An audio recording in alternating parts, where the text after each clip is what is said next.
Sawasdee krab, and good morning, everyone. My name is Nawamin. I'm an associate professor in immunology from Prince of Songkla University, Thailand. And today, my talk going to be on preclinical development of tuberculosis vaccines, focusing on viral vector and also mRNA as well. Oh, okay. So as you know, that developing a vaccine is not an easy task. It's literally take a whole village to do it, actually more than one village. We need to basically identify the antigens, construct the vaccine, test the animal, and if we're lucky, and then we can put it to the preclinical and also in the clinical trial. So my talk today will be focusing on the preclinical development. So in my hypothesis, during the COVID, especially in Thailand, we got the inactivated SARS-CoV-2 vaccines, and then we got the viral vector vaccines, and then we got the mRNA vaccines in order. So we mix them, and then it showed that the protections and also the immunogenicity is very good actually by this regime. And so it's bring the hope that by combining this platform would actually enhance the immune response as well. So I would like to adopt this hypothesis and do it in tuberculosis vaccine. Okay, so I divided in 3 years. So the first that I tried to construct the viral vector vaccines, and then I also going to do the mRNA and combine them together. So, and let me talk about the antigen first. To identify the TB antigens, because TB is, the size of the pathogen is very big, so we can do it different way. One of the methods is by our collaborator, David Lawinson. So he took the PBMC from LTBI, BC vaccinated and active TB, and activated with the TB vaccine, TB antigens, and then looked at the immune response that obtained after the stimulation. And also, one of my friends, Paulo from Oxford, he did the mass specs by infected the macrophage with BCG, and then look at the presentations of the antigen of MC class 1 and class 2. So we got the list of antigens here. We have PE, PGF50, 23, and also we have CTPF, IRTA, PBCT8, and PE9. Most of them, related with TB pathogenesis, and most of them actually located on the surface of MTB as well. One antigen that I very like is the IRTA, because it's actually involved in the ion transport of MTB, and we knew that ions play a role in MTB growing and pathogenesis as well. So let's talk about the viral vector platform first. You probably heard about the ChAdOx1 already, which is the viral vector that Oxford AstraZeneca used for the AstraZeneca vaccines. It's basically a chimpanzee adenovirus, and being edited by removing this E1 and E3 to stop the replications, and also you can insert the antigen a little bit more. So what I did, I added the antigen in here, and then make the vaccines out of it. And this is the data. So did quite a simple light spot here. So we used the cross mice. CBCF1 is the mice, the black and the white mice cross. So we have here ChAdOx1 antigen 85A, which is the antigen that's been used in TB vaccine in clinical trials and everything. And our antigens here, PE, PGIS 50, 23, CTPF, IRTA, 68, and PE9 here. And we can see that IRTA shows quite a promising immunogenicity in mice here. And then we can see that the PE9 is okay too, but when it cloned to the MVA85A, IRTA is still showing very good immunogenicity as well. So, and then we proceed to do the MTB challenge by using a BCG pram and then following by the Shadox vaccination as a booster, and then we challenge it with MTB, and we count the CFU in the lung. So in the y-axis here is the CFU that's of MTB in the lung here, and this is in the spleen. And which means if the mice have a lot of CFU, the vaccines cannot protect very much.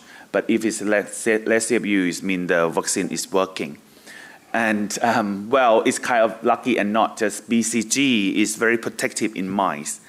But we know that BCG is not quite protective in human. The efficacy of BCG in human is very variable from 0 to like 80. And so it's like rolling a dice. So, but in mice, it's consistently protective. So our antigen using the the Shadox1 platform, you can see that there's showing there's a trend there, but within the spleen there's some signal there, but it's not significant. So what I'm trying to do now is try to combine them together because of one vaccine probably not enough, one antigen not enough, so we combine the antigens. But the question is, in which order? Is that it's going to be 1, 2, 3, 3, 2, 1, 2, 1, 3. So my colleagues did the in silico predictions by using the techniques, the AlphaFold and the Chimeric X, and also C-STIM. So basically forming this antigen together in which particular order.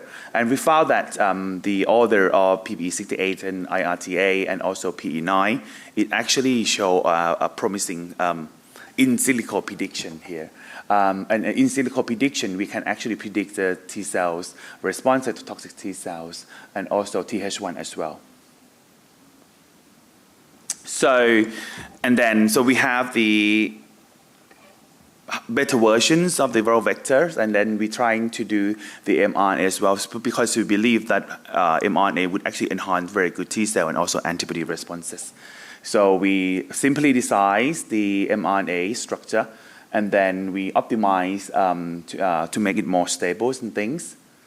And then what we try to do now, we're going to combine them and make do the vaccinations and etc. So it's actually in the process of tasting. The animal is cooking, not in the pot, maybe in the lab. We have the naive mice, and we also have the BC control, and we did the also the mRNA vaccination, and to see the response using this platform. And also we going to combine the mRNA as a booster. And also the ultimate regime is the BCG, and following by Shadox1, and then the mRNA antigens, and then aerosol challenge. So which is this has been tested, and then we are trying to confirm this result now. So that's it. I think we got very lucky to get the funding from NVI, which is our funders. We also got the funding from National Research Council Thailand. And we had a small group, but we tried to explore the theory by adopting the theory from the COVID lessons. And we hope that by combining the regime would actually enhance the immunogenicity and hopefully the protection as well. Thank you, Kap.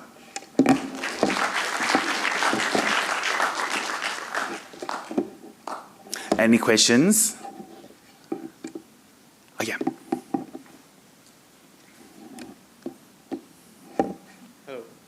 Yeah. So I have a couple of questions. First, how does the sequence of the antigen 1, 2, 3, 3, 2, 1 influence the immunogenicity here? And second, how do you predict the immunogenicity using in silico? I mean, can you please elaborate on that? How the T cell responses and the cytotoxicity of an antigen can be predicted in silico? Sure. So, okay. So basically, I didn't think that it would actually play a role. And then I have a chat with a guy who's doing in silico work.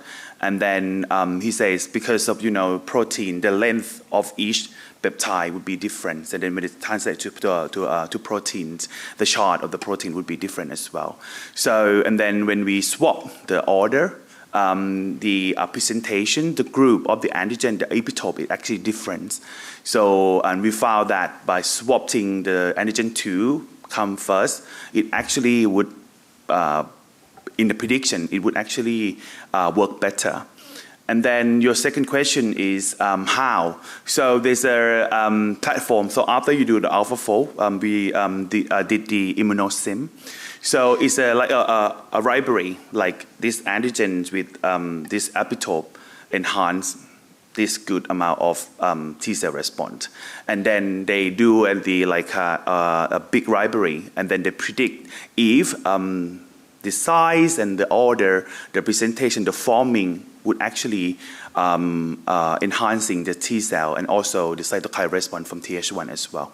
So it's probably not as fancy as the former AI talk, but yeah, we can do this as well. Because of if we try and generate viral vector, like all the sequence, I mean 1, 2, 3, T2, 1 and everything, it would actually cost a lot for that. And by having this platform to predict, we have a better guess of which antigen or which order of antigen would be better to take it forward.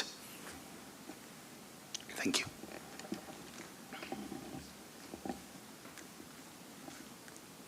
Yes, I think that will be all. And thank you so much. And probably, we can chat more on lunch. Thank you so much.